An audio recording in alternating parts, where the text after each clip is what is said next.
26 peticiones de suspensión de desahucio se han presentado hoy en Navarra. La Plataforma Ciudadana de Afectados por la Hipoteca ha presentado en los juzgados 14 escritos que se suman a las otras 12 peticiones que han presentado particulares en la audiencia de Pamplona.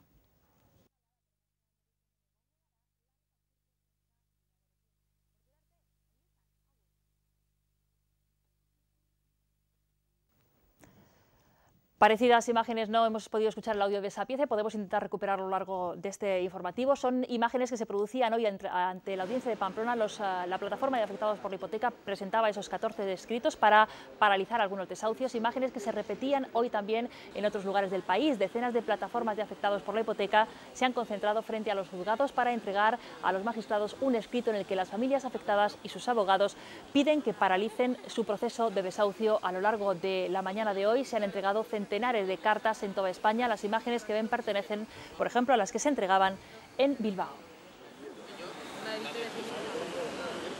Y la semana pasada les contábamos el caso de María Cumbicus. Es una persona sobre la que pesaba un desahucio inminente. Pues bueno, esta misma mañana se ha enterado de que el mismo banco le ha aceptado la dación en pago como manera para saldar su deuda. Lo contaba así en nuestro programa vespertino Me Importas Tú, en primicia. Me han llamado del banco para decirme que me han aceptado la indacción de pago, que me cogían el piso y pues, efectivamente yo muy contenta me veo y llamé enseguida a Felipe, a Iñaki, a decirles que eso me han dicho. Entonces así que mañana me van a acompañar al banco. Sí. A ver. Si se confirma, María pondría fin a la pesadilla económica que le ha perseguido en los últimos tiempos. La semana pasada obtenía una prórroga de Bankia que decidía posponer la subasta de su piso, el paso previo al desahucio. María, pero no estás en una situación tan mal. Dice, porque como 76.000 que debes, dice, sí la puedes afrontar, pero no es los 76.000 que debo.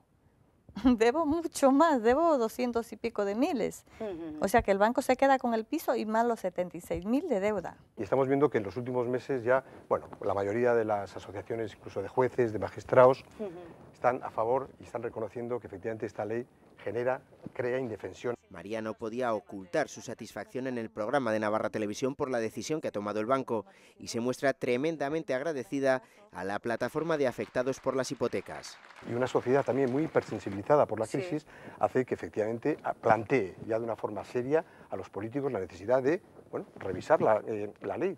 Bankia es una de las entidades financieras que firmaron en su día el Código de Buenas Prácticas propuesto por el Gobierno central.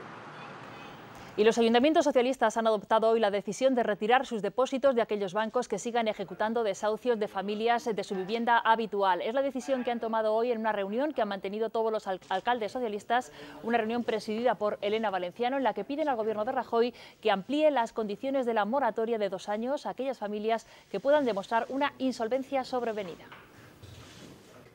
En absoluto estamos pidiendo al Gobierno actos caritativos. No estamos hablando solo de colectivos claramente excluidos o con muchísimas dificultades. Estamos hablando ya de un problema que se ha generalizado a toda la clase media, a gran parte de la clase media, y estamos hablando de derechos, no de caridad. Les contábamos hace unos minutos que en Navarra esta mañana se han presentado 26 peticiones de suspensión de desahucios en la Plataforma Ciudadana de Afectados por la Hipoteca. Las presentaba hoy en los juzgados de Navarra, presentaba 14 de esas peticiones, las otras 12 las han presentado particulares. Bernarda ya tiene fecha para el desahucio de su vivienda. Será el próximo 12 de diciembre a las 9 de la mañana. Viuda y con 3 hijos, lleva 2 años sin pagar la hipoteca. El único ingreso que entra en casa es el subsidio que recibe. Iba pagando, hasta que un día dije, no, pues esto es de locos, porque no puedo yo vivir para pagar una hipoteca. Y mis hijos con los zapatos rotos, y llegando al fin de mes comiendo ya lentejas, y es que era para enloquecer. He dicho, basta, ya no más. Lleva 15 años viviendo en España, trabajaba como auxiliar en un geriátrico hasta que hace 2 años se quedó en el paro. Porque yo necesitaba tener una vivienda, el problema es que yo me metí a la hipoteca con mi hijo mayor, pero desgraciadamente mi hijo se me fue al cielo. El caso de Bernarda está recogido en uno de los 10 recursos que la plataforma de afectados por la hipoteca de Navarra ha presentado esta mañana en la audiencia de Pamplona para reclamar la paralización de los desahucios previstos. Porque hoy por hoy la ley hipotecaria que existe solamente va dirigida a beneficiar al 100% a los bancos y perjudicar a la gran mayoría que son las familias españolas.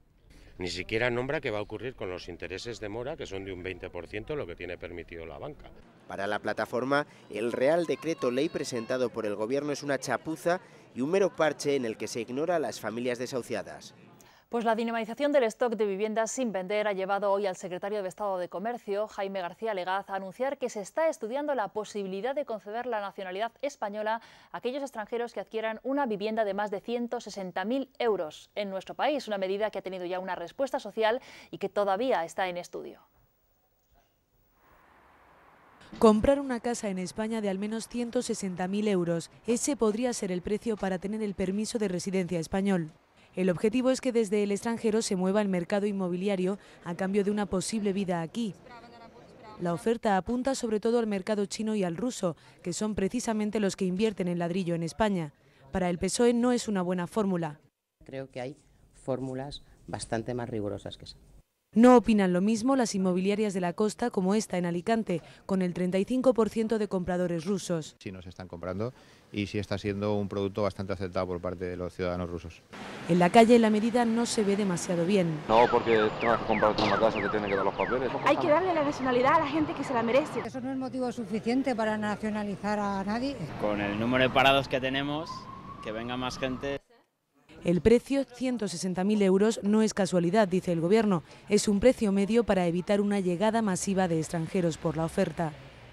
El Gobierno de Navarra va a ampliar la renta de inclusión social, flexibilizando los requisitos para recibirla. De manera inmediata van a cobrar la renta a las personas que una vez agotada cumplan algunos requisitos como tener hijos menores de 12 años o personas con discapacidad a su cargo. El Gobierno va a destinar a esta ampliación 800.000 euros.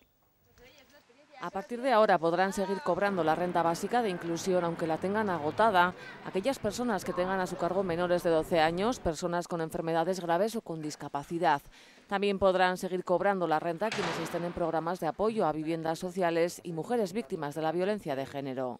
Es una prioridad absoluta para el Gobierno de Navarra y, por tanto, para este Departamento de Política Social, intentar paliar todas las situaciones tan complicadas y tan complejas que padece un sector de la población. La ampliación de la ayuda se hará de manera inmediata. Para ello se destinarán 800.000 euros y la ayuda tendrá una duración de 6 meses prorrogables. Con ello conseguimos que personas que en este momento, con el cumplimiento estricto de la ley, se quedarían excluidos de esta prestación de la renta de inclusión social, continúen percibiendo esta prestación. Los responsables del Departamento de Política Social se han reunido con agentes sociales que trabajan día a día con quienes más están sufriendo las consecuencias de la crisis y han decidido flexibilizar los requisitos para quienes han agotado los 24 meses de prestación. Nos gustaría que este fuese un primer paso y pudiésemos ir dando pasos sucesivos. De seguir informando de lo que veamos a pie de calle con los colectivos que nosotros trabajamos. Una premisa que todos tenemos es que nadie se quede sin nada. En cuanto a los retrasos en el cobro de la renta, actualmente hay cerca de 3.000 personas esperando cobrar la prestación, un número que se ha reducido a la mitad desde febrero. El Gobierno confía en ponerse al día con los pagos a principios de 2013. La anunciada enmienda a la totalidad del Partido Socialista echa por tierra los posibles acuerdos a los que quería llegar el Gobierno de UPN. El jueves, el Partido Socialista va a apoyar cualquiera de las 5 enmiendas a la totalidad presentadas por la oposición y que se van a debatir en el Pleno. Hace un año corrían otros tiempos. Navarra aseguraba los presupuestos para 2012, los mismos que tendremos el año que viene tras la prórroga que se va a producir. Ahora los socialistas se suman a las enmiendas a la totalidad a los presupuestos y marcan un antes y un después, abriéndose acuerdos sin exclusiones, como dijo el sábado Roberto Jiménez y hoy refrendaba el portavoz socialista. Superada la fase de bilateralidad en las relaciones con UPN, o de tener a UPN pues como un socio preferente. Un nuevo ciclo político supondrá un nuevo gobierno, cuando toque. Me parece complicado que el Partido Socialista lo que esté ofreciendo en estos momentos a la ciudadanía navarra es una ayuda a que Bildu pues pueda gobernar Navarra. Difícilmente el Partido Socialista va a liderar una oposición cuando no es la primera fuerza entre los grupos de la oposición. Sin embargo, Bildu reclama más pasos al PSN. Bienvenido el Partido Socialista de Navarra al reconocimiento de que Navarra es plural, de que tenemos que entendernos entre todos. El Partido Socialista ha estado mareando la perdiz y evidentemente tiene que dar muchos pasos para ganarse una credibilidad después de tantos años y tantas décadas pues sometido pues, digamos, a las propuestas políticas de la derecha de esta comunidad. El jueves se debaten las 5 enmiendas a la totalidad y el PSN ya ha anunciado que votará a favor de todas ellas, porque lo importante, dice, es que estos presupuestos sean devueltos al Gobierno. El debate presupuestario se ha extrapolado también al institucional sobre la estabilidad política de Navarra tras el anuncio que se hacía el sábado desde el PSN de abrirse a todos los partidos del arco parlamentario para dialogar sin exclusiones. La oposición se divide ahora entre quienes piden elecciones anticipadas y quienes no las consideran necesarias. Una no aprobación de los presupuestos para un gobierno constituye bueno, pues un punto de no retorno en el cual hay que plantearse realmente la permanencia de ese gobierno por todos los cauces, incluido el de la moción de censura. Hoy lo que hace falta es parar los recortes y las políticas de recortes y de austeridad de este gobierno. Esa es la prioridad. Y para eso nosotros creemos que el camino es moción de censura y elecciones, lo hemos dicho. El hecho de trabajar con unos presupuestos prorrogados que teóricamente tienen un techo de gasto más alto que el que estaba previsto en los presupuestos 2013 no es un hecho determinante para que se pueda o se deba convocar elecciones. La paga extra de los funcionarios sigue estando en el aire. Esta mañana ha comenzado en el Parlamento un debate sobre las distintas propuestas. En los próximos días se podría conocer cuál es la solución. Los partidos de la oposición coinciden en que los funcionarios deben cobrar sus pagas extras sin perder ni una sola, algo que afirman se producirá con la propuesta del Gobierno. Que los funcionarios no pierdan una paga extraordinaria. Las pagas son un derecho y que la norma navarra no debe incurrir en la cuestión de contradicción. Pedimos al Gobierno de Navarra que ejerza ese autogobierno, que ejerza esa competencia y que pague, y que si luego el Gobierno central recurre, pues ya veremos en qué termina ese recurso. Desde el Gobierno aseguran que el adelanto que proponen de las pagas ya lo están estudiando en otros lugares, como en el Ayuntamiento de San Sebastián. Todos los partidos, yo creo que de un calado o de otro, pues han copiado esta fórmula navarra y esperemos que la fórmula que nos están copiando en otros sitios, bueno, pues aquí sean capaces de apoyarla. Pero el portavoz de Bildu lo matiza. Están haciendo conforme y de acuerdo con los trabajadores y trabajadoras públicos, algo que se distancia sustancialmente del procedimiento que se está haciendo aquí. Nosotros nos negamos a aceptar fórmulas que impliquen que este año 2012 los trabajadores públicos vean cómo se les descuenta ese 7%. El Gobierno dice estar abierto a estudiar distintos matices de su propuesta, así que en los próximos días conoceremos si hay o no acuerdo y si los funcionarios cobran este año la extra de Navidad.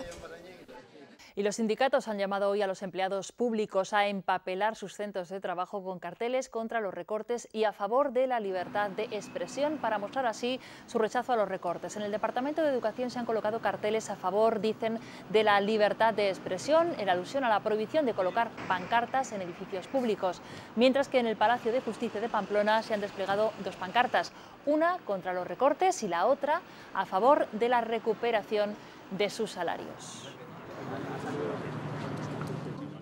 Aumentan en Navarra las agresiones de hijos a sus padres. La fiscal de menores ha alertado en el Parlamento del progresivo aumento de estas agresiones y también del perfil del menor. No pertenecen siempre a familias desestructuradas. Aumentan las situaciones de maltrato a los progenitores por parte de niñas y no se trata siempre de menores consumidores de drogas. Acompañada del nuevo fiscal superior de Navarra, Elena Sarasate, ha alertado del aumento de agresiones de hijos a padres en nuestra comunidad. Agresiones que el año pasado motivaron la apertura de 63 diligencias, de las que 25 llegaron a la fase de expediente. Nos preocupa el incremento, no es un incremento exagerado, pero sí que creemos que lo suficientemente interesante como para intentar paliarlo, poner en marcha todas las medidas que sean adecuadas y desde luego colaborar activamente para evitar que esta situación se produce. Aumentan las agresiones y cambia también el perfil del agresor. que antes era exclusivamente de origen español. Crece el número de agresores de procedencia extranjera y las situaciones de maltrato a los progenitores por parte de niñas. La violencia generalmente siempre va dirigida a la madre. Al principio, ya digo, casi siempre eran varones, la proporción era muy alta, y cada vez estamos viendo también un mayor incremento en cuanto a las chicas, aunque todavía en menor proporción que los chicos en lo que se refiere a la comisión de este tipo de delitos.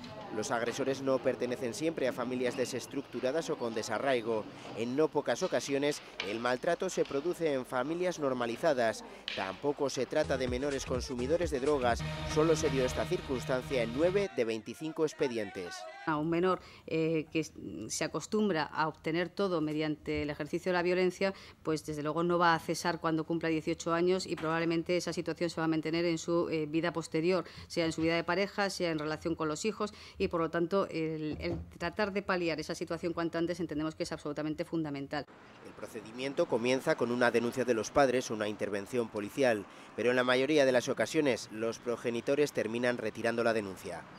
A partir de ahora, las víctimas del terrorismo podrán conocer la situación exacta de la causa judicial contra los terroristas que perpetraron el atentado en el que se vieron implicados ellos o sus familias, y podrán hacerlo a través de una aplicación tecnológica desarrollada por el Ministerio de Justicia para la Oficina de Asistencia a las Víctimas de la Audiencia Nacional. Es una nueva herramienta que se ha presentado esta mañana ante distintos colectivos de víctimas. Hace unos días, la presidenta de la AVT pidió al ministro Gallardón cambios legales para que, en casos como el de Bolinaga, la víctima pueda ser escuchada antes de una excarcelación. Sobre la información sobre el cumplimiento de las penas. Información que incluye también los permisos que en la evolución del estado de cumplimiento tengan los condenados por delitos terroristas, es decir, el acceso al tercer grado o el acceso a la libertad condicional. Esta es una información relevante.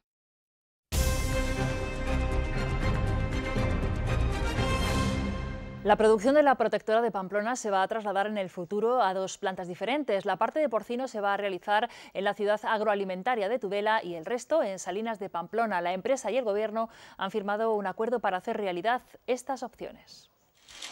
Tras la firma del protocolo deberían pasar algo más de 2 años para hacer realidad el traslado de la planta del matadero de Pamplona. En el convenio se establece una parcela en la ciudad agroalimentaria de Tudela para los procesos porcinos, que representan el 75% de la actividad, ya que la materia prima proviene principalmente de explotaciones en el sur. Lo vacuno, ovino y equino se hará en Salinas. Se necesitan infraestructuras modernas que sean respetuosas con el medio ambiente y que estén adecuadas, lógicamente, a las demandas actuales y futuras.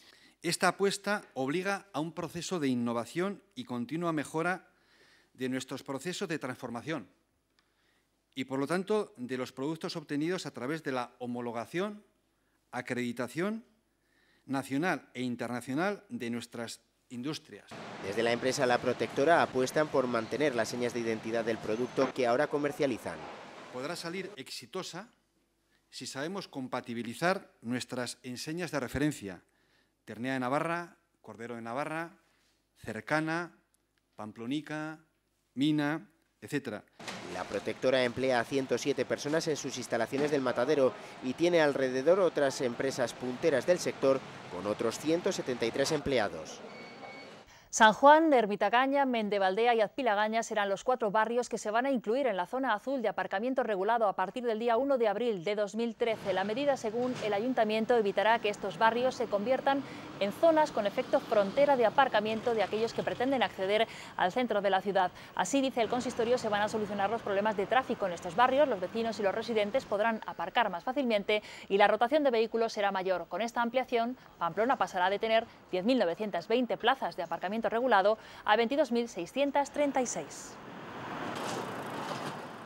Y ya ha comenzado en las calles del casco viejo tudelano la campaña puesta en marcha por el Ayuntamiento para acabar con las pintadas en fachadas que afean la ciudad de cara a vecinos y visitantes. Es una actividad habitual que coincide con la petición de los vecinos de acabar con los puntos negros del barrio.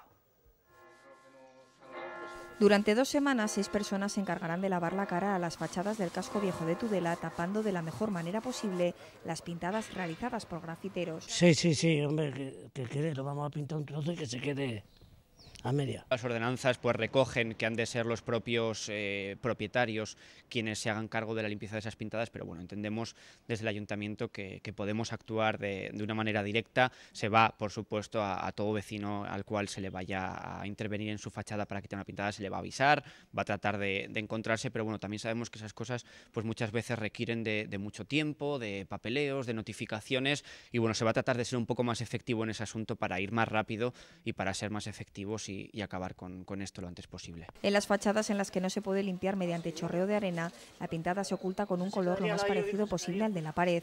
Los grafiteros no son conscientes de que su hobby tiene un coste económico y laboral. Mucho, si lo cogieran, lo pagaran, no haría falta esto, pero es una vergüenza cómo está todo. Y mañana pues lo pintarán otra vez. El ayuntamiento ha comenzado esta campaña de limpieza coincidiendo con la denuncia de los vecinos de los puntos negros en la zona, pero es una acción habitual. Lo que sí hará es reforzar la vigilancia policial. Efectivamente no podemos tener en todas las calles un policía vigilando que nadie durante las 24 horas del día haga pintadas, pero bueno, sí que se va a tener más en cuenta por parte de la policía este tipo de actos vandálicos. Piden mayor civismo para obtener una ciudad más limpia. Y el PSN ha registrado hoy mismo una moción en el Parlamento para que el Gobierno de Navarra garantice la financiación necesaria para la continuidad del Conservatorio de Tudela. Con el apoyo de la dirección del centro y de la PIMA, en esta rueda de prensa, el PSN ha dicho que compete al Gobierno foral sufragar el gasto necesario para que se mantengan estos estudios profesionales en la Ribera, porque es competencia suya y no del Ayuntamiento de Tudela, que ya ha tenido que aportar 54.000 euros para poder realizar el presente curso. Quieren que se revise la fórmula jurídica, que ahora consiste en un convenio revisable anualmente, porque genera, dicen, mucha incertidumbre de un curso para otro. En este caso, la prórroga de los presupuestos para 2013 les beneficiaría, porque la partida actual para ese conservatorio contempla unos 222.000 euros. Sería un hecho gravísimo que Tudela y la Ribera se quedase sin un conservatorio. Sería un retroceso histórico imperdonable.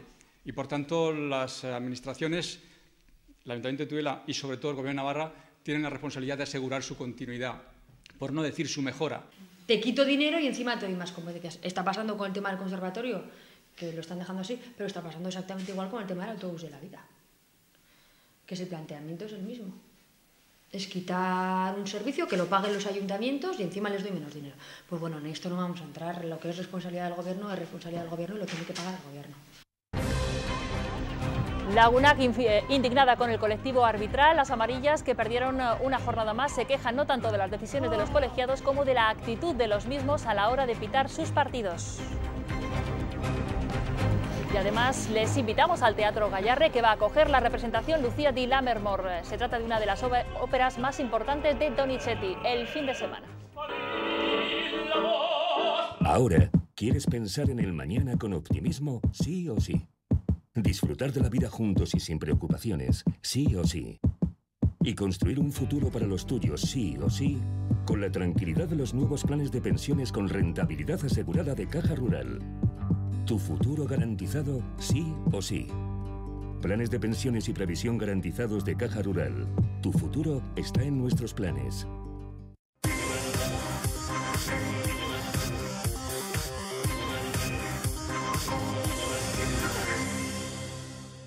Y seguimos hablando de fútbol, pero en nuestra visión de la primera división femenina de la UNAC, que cosechaba una nueva derrota ante el Transportes Alcaine zaragozano. Las amarillas perdían por 2-0 en un duelo marcado por el arbitraje. Las amarillas se quedaban con 10 a los 2 minutos por culpa de un penalti y expulsión que inclinó desde el inicio ya la balanza a favor del conjunto rival. Una decisión acertada del colegiado. Eso no fue lo que les molestó a las amarillas, sino la actitud del árbitro para con las jugadoras amarillas, hartas ya del trato recibido. Mi sensación es de que los arbitrajes en casa están siendo injustos. O sea, lo digo sinceramente, este equipo es débil, este equipo es justo, este equipo juega contra contrarias que son de más nivel, pero es que este equipo, los arbitrajes nos están perjudicando. Sinceramente, considero que no vienen con la actitud, con la mejor actitud como para arbitrar un partido que es de primera división. Creo que, no sé, vienen sin ganas, vienen con mucha prepotencia. Y creo que esa actitud no es buena ni para nosotras, ni para las rivales, ni para nadie. José Luis Díez ha conseguido la reelección a la presidencia de la Federación Navarra de Fútbol en las elecciones que se han celebrado esta misma tarde. El actual mandatario ha revalidado el cargo con una amplia mayoría sobre su oponente, Heraclio Alba. Ha sido una campaña marcada por las acusaciones de fraude de la candidatura de Alba hacia su rival en las urnas. José Luis Díez seguirá otros 4 años al frente de la Federación con más licencias del deporte navarro. Habrá final Navarra del 4,5. Lo que aún no sabemos es quién será uno de los finalistas en ese puesto, que el Olaizola II, Irujo, que tenía que haberse disputado ayer, se aplazó hasta este próximo fin de semana por una gripe del delantero de Ibero. Bengoechea Sesto, que derrotó a Berasaluce en el Abrit, espera en la final.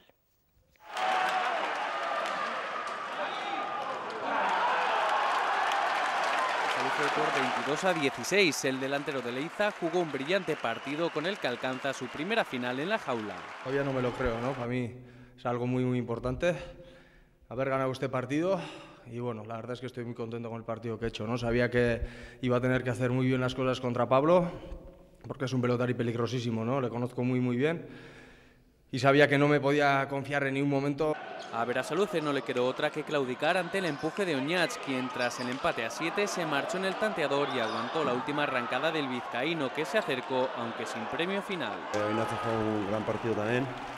He tenido que arriesgar muchísimo, ¿no? Para hacerle tanto. Desde el primer momento sabía que si quería ganar pues tenía que arriesgar mucho. Ignacio es un pelotari que defiende mucho, anda muy rápido la cancha. Un estilo de juego y una entrega de ambos pelotaris que el público supo agradecer. Es una maravilla, ¿no? Venir aquí al Abrit siendo vizcaíno encima, que la gente te trate como te trate, pues la verdad que es de agradecer a todo este público y la verdad que cuando me dicen que tengo que jugar en el Abrit vengo encantando. Habrá final Navarra en el 4,5, puesto que Oñats espera al ganador de la otra semifinal entre Olaizola II e Irujo, aplazada al próximo fin de semana por una gripe del delantero de Ibero. Ahora, ¿quieres pensar en el mañana con optimismo? Sí o sí. Disfrutar de la vida juntos y sin preocupaciones, sí o sí. Y construir un futuro para los tuyos, sí o sí, con la tranquilidad de los nuevos planes de pensiones con rentabilidad asegurada de Caja Rural. Tu futuro garantizado, sí o sí. Planes de pensiones y previsión garantizados de Caja Rural. Tu futuro está en nuestros planes. La energía eólica y las demás renovables serán la segunda fuente de generación de energía en el año 2015 y se acercarán al carbón como la primera fuente en el año 2035. Es nuestro apunte ecológico de hoy. ¿Qué nos mueve a seguir avanzando? A esforzarnos, a superarnos, a darlo todo. Saber que tenemos la energía para conseguirlo. Iberdrola, queremos ser tu energía. Las energías renovables se han consolidado como parte indispensable de la energía mundial gracias a la expansión de la eólica y la solar. Las energías renovables han conseguido una reducción de los costes tecnológicos que se ha sumado al aumento de los precios de los combustibles fósiles y el carbón.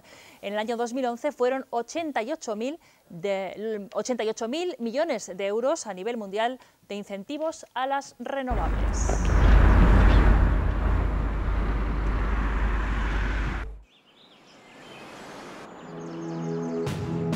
¿Qué nos mueve a seguir avanzando? A esforzarnos, a superarnos, a darlo todo. Saber que tenemos la energía para conseguirlo. Iberdrola, queremos ser tu energía. El próximo fin de semana el Teatro Gayarre va a acoger la representación de Lucía di Lammermoor. Se trata de una de las óperas más importantes de Donizetti y en la que el público podrá ser testigo de la pesadilla y la fragilidad mental de la protagonista. Tras casi 2 semanas de intensos ensayos, solo queda dar los últimos consejos para representar este viernes en el Gayarre Lucia di Lammermoor. Esta ópera de Donizetti representa la desesperación de la joven en una sociedad machista, manipuladora y represiva, y cuya única escapatoria serán la locura y el crimen. Para ello, el director de escena, Alfonso Romero, se ha servido de la estética del expresionismo alemán cinematográfico de los años 20. Ofrezco un escenario y una iluminación que es todo en blanco y negro, como si fuera el cine en blanco y negro, mudo. Romero ha querido exprimir al máximo los sentimientos de los solistas para representar las situaciones extremas que ya relataba Walter Scott en la novela gótica en la que se basa la ópera. El público será testigo en los 3 actos en los que se divide la obra de la pesadilla y locura de Lucia. Me interesa mucho en las producciones trabajar mucho con los solistas, con el coro y sacar todo lo que hay en el texto de sentimientos, de situaciones extremas. Hay situaciones muy tremendas y las he intentado pues eso, amplificar y mostrar de una forma muy cruda y muy clara al público. El viernes y el domingo se llenarán las butacas del Teatro Gayarre para disfrutar de Lucia di Lammermoor, la segunda ópera más representada de Donizetti. Si ustedes quieren ser uno de ellos, sepan que aún quedan entradas a la venta. Su precio oscila entre los 25 y los 65 euros. Eso será el fin de semana, pero antes hay muchos temas de la actualidad política y económica de Navarra que queremos tratar en nuestro tiempo de entrevista.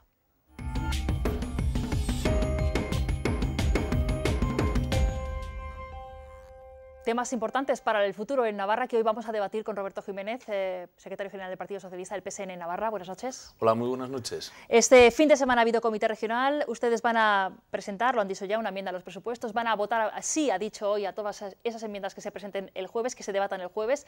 ¿Navarra puede tirar todo el año 2013 con unos presupuestos prorrogados? Sería deseable que Navarra tuviese presupuestos. Pero es que el Gobierno de Navarra ha presentado unos presupuestos que no hay por dónde cogerlos. Unos presupuestos que son el recorte por el recorte. Unos presupuestos que van a traer más paro, más pobreza y más desigualdad social. Lo responsable es decir no a estos presupuestos. Lo irresponsable es votar sí, ser cómplice a todas esas políticas que lo único que van a traer es más pobreza y más desigualdad al conjunto de la sociedad. Ustedes han dicho que van a votar sí, que podrían votar sí a las 5 a todas las enmiendas. Su enmienda está argumentada, vamos a hablar incluso del número de folios, 55 folios, argumentando su enmienda a los presupuestos. El resto de los partidos, y también lo han dicho ustedes, han hecho un argumento más sencillo, que se recoge en un menor espacio, en menos folios. ¿Consideran que la suya es la mejor enmienda? Bueno, el acuerdo al final, es decir, lo que se acuerda de las 5 es el mismo, que es la devolución de los presupuestos al Gobierno de Navarra. Por eso vamos a votar todas sin distinción, porque lo que se acuerda en todas es lo mismo. Es verdad que nosotros nos hemos preocupado en la exposición de motivos para decir no a estos presupuestos de hacer un texto que sería alternativo a lo que está planteando UPN en los presupuestos. Es decir, unos presupuestos que a nosotros nos gustaría que fuesen unos presupuestos para alcanzar una Navarra competitiva y solidaria, es decir, de empleo, y una Navarra que tuviese también como prioridad erradicar la pobreza, que no perdamos de vista 1.264 unidades familiares sin ningún tipo de ingresos, 18 de las cuales un 18% está a cargo de menores, y también que sea sostenible todo lo relativo a educación y a sanidad, que tienen unos recortes muy importantes por encima del 6%. Su objetivo es que el Gobierno presente otros presupuestos, ya lo ha dicho, pero ¿qué ocurre si, como yo le decía antes, Navarra tiene que aguantar 365 días más con unos presupuestos prorrogados? ¿Qué va a pasar con la economía navarra? Pues que son los presupuestos que están en vigor unos presupuestos mejores que los que presenta el Gobierno de Navarra para el año que viene. Los presupuestos de este año tienen un techo de gasto de 3.711 millones, los de el año que viene que presenta el Gobierno de 3.384. Con 3.711 tenemos partidas más adecuadas a las necesidades de los navarros que los que presenta el Gobierno para el año que viene. Pero se pueden establecer, aunque son mayores, el techo de gasto es mayor, la presidenta puede recortar igualmente partidas que considere que deban ser recortadas pues, para no incurrir en un mayor endeudamiento. Bueno, sí que lo puede hacer y esa es una facultad del Gobierno. Fíjese que a lo largo de este año no sabemos todavía lo que ha venido haciendo el Gobierno de Navarra, cuando menos desde junio aquí, que ha estado recortando y es incapaz de decirnos dónde vamos a acabar. No sabemos lo que está recortando. Dijeron que eran 132 millones, a final de año ya sabremos lo que es. Ahora mismo, el otro día apareció publicado que solo se había ejecutado el 70% del presupuesto. Vamos a ver en cuánto queda. Es verdad que es una potestad del Gobierno y que lo podrá hacer, pero lo digo alto y claro. El recorte por el recorte será una responsabilidad sola y exclusivamente del Gobierno liderado por UPN. Pues esperaremos al jueves para ese debate o para esa votación de las enmiendas, aunque a priori parece que está muy claro cuál va a ser el resultado de esas votaciones. Decía usted el sábado que ETA ha dejado ya de matar, ya no mata, y que le devuelve al terreno de las ideologías. Esto justificaba de alguna manera esa apertura que el PSN quiere hacer al diálogo sin exclusiones, que eso lo han matizado mucho con todas las fuerzas políticas. ¿Se puede entender que ustedes estaban formando un gobierno con UPN vinculados únicamente en esa lucha contra el terrorismo? Era una cuestión fundamental, porque esta sociedad, la sociedad navarra, ha sufrido durante muchísimos años el terror. Ha habido muchas personas muertas, muchas personas y muchos convecinos nuestros extorsionados, amenazados. Y eso es anterior a la lucha ideológica. Eso es previo, porque eso es un deber ético y moral. Y ahora es verdad que ese escenario ha desaparecido, que ya no tenemos violencia. Ojo, también lo digo alto y claro. La organización terrorista ETA no se ha disuelto y nosotros pedimos, con la misma contundencia que siempre, que se disuelva. Pero es verdad que ya no hay terrorismo y, por tanto, volvemos al territorio que siempre debiéramos estar, en el ideológico, en el de derechas y izquierdas. Y ahí, pues evidentemente, cada cual estamos donde estamos. Y UPN es un partido de derechas, nosotros somos un partido progresista y tenemos maneras distintas de ver la sociedad y de articular soluciones. ¿Se sienten ustedes más libres entonces para ahora llegar a cualquier tipo de acuerdos con esos partidos que, como usted dice, están también en la izquierda, vengan de donde vengan? Lo importante no es con quién, lo importante es el qué se acuerda. Y nosotros ¿Qué podrían queremos... ustedes acordar con los partidos de izquierda, con cualquier partido de izquierda? Por ejemplo, medidas fiscales, es más propio de la izquierda pedir más esfuerzo a quien más tienen que de la derecha, que siempre ha apostado por menos impuestos y que los mercados funcionen a sus anchas. La derecha ha dicho que la oferta y la demanda se regulan por sí solas y miren a dónde nos han llevado estas políticas de derechas. Los progresistas decimos que los mercados tienen que estar sometidos a las normas de la democracia y de la política. Fíjese si hay diferencias. La izquierda decimos que tenemos que hacer políticas para incentivar el crecimiento, para generar empleo, y la izquierda decimos también que tiene que haber políticas para erradicar la pobreza. La derecha lo único que apuesta es la austeridad depresiva de más paro y más desigualdad social. Fíjese dónde están las diferencias y son abundantes. Sí, hay otros planteamientos que son casi que de inicio, aparte de estos que usted plantea. Dice, por ejemplo, UPN que es incompatible el querer avanzar en el autogobierno, en el autogobierno de Navarra, con aquellos partidos que lo que defienden es la independencia y la autodeterminación. Pongámosle un nombre, como por ejemplo Bildu. ¿Usted cree que es así? Bildu evidentemente no tiene el modelo de autogobierno que nosotros queremos para Navarra, que el nuestro es claro. Y lo hemos explicitado en muchísimas ocasiones en el debate sobre el Estado de la Comunidad. Hemos dicho que frente a las tensiones que quieren hacer desaparecer nuestra tierra, nuestra comunidad, más autogobierno, pero ojo, frente a las tensiones centralizadoras del gobierno del PP, que también está castrando nuestro autogobierno, la misma firmeza. Y miren, y hay UPN, lo que tenemos que decir es que ha tenido una tradición histórica de defensa de este autogobierno, pero desde que está la actual presidenta hemos observado que ha hecho una dejación histórica de defensa del autogobierno. Se amparó en decir que cuando el Consejo de Navarra dijera que el gobierno de España estaba invadiendo competencias exclusivas de la comunidad, ella recurriría como gobierno. Bien, ya ha habido 3 informes del Consejo Consultivo de Navarra y el gobierno de Navarra se ha puesto de perfil. Y si mala es para el autogobierno la tensión nacionalista, también es mala para el autogobierno la tensión centralizadora. Es que, mire, el autogobierno forma parte de nuestro ser como navarros y nosotros lo llevamos con orgullo. Y lo vamos a defender frente a quien sea. Pues hablando de las nuevas fuerzas, de cómo queda o cómo está en este momento la situación en el Parlamento de Navarra, quiero que escuche unas palabras de la presidenta Yolanda Barcina en referencia al diseño de reparto de fuerzas políticas en este momento en Navarra, donde digamos que hace un orden de primero, segundo y tercero. Ah, fantástico, muy bien. En el actual Parlamento de Navarra, Unión del Pueblo Navarro tiene 19 parlamentarios y Bildu tiene los 7 con los que concurrió a las elecciones, más los 6 a día de hoy que le quedan de Nafarroa Bai, porque los otros 2 cercanos al PNV, bueno, pues ya se han separado, con lo cual Bildu tendría 13 parlamentarios, o tiene 13 parlamentarios, aunque tengan 2 portavoces en el actual Parlamento de Navarra. Con lo cual, bueno, pues me parece complicado que el Partido Socialista lo que esté ofreciendo en estos momentos a la ciudadanía navarra es una ayuda a que Bildu pues pueda gobernar Navarra.